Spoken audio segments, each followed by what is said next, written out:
Are you here? Okay, if we keep doing what we've always done, what's going to happen? That's the definition of insanity, right? We all get it. We keep doing what we've always done, we're going to always get what we've always gotten. And so somebody's got to make a move. And I believe that God is calling a people to make a move in this hour and just to abandon everything and say, Lord, we don't care if church looks nothing like it used to, if Christianity looks nothing like it used to, as long as it's your way, as long as it's the Bible way. But God does have a way, generally speaking, of doing church or being a Christian. He's outlined it for us. It's not that hard. The Bible sometimes is a little bit confusing because it's not written in an exact systematic form. Okay, the Bible's like real life. It's what happened to real people. And real people wrote it down as it happened to them. God uses witnesses. It's not a college course, okay? It's something much greater than a college course.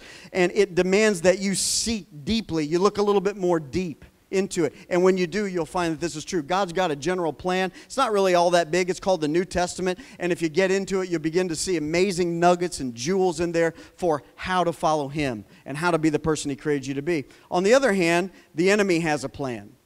Satan knows how great God's plan is, so therefore he's not going to just sit around and do nothing. He concocts a plan, has concocted a plan, and he's working a plan. And if I was just looking outside at the church world in general, I'd say that plan's working pretty good. Because with less than 1% growth in America in the Christian church for many, many, many years in a row, we're not advancing the kingdom very far.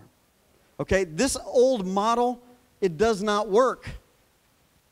The old, believe the right thing first, then start behaving right, and eventually you'll belong. That doesn't work. Man, that's not God. That's a legalistic system.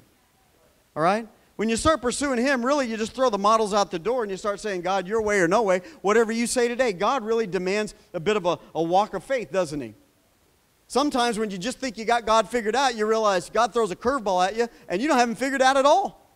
What you thought He was going to ask you to do today, He doesn't ask. He asks for something else. What you thought He was going to have you do with your life this year, He changes up a little bit. He wants to stay current with you. He wants to stay active in the midst of your life.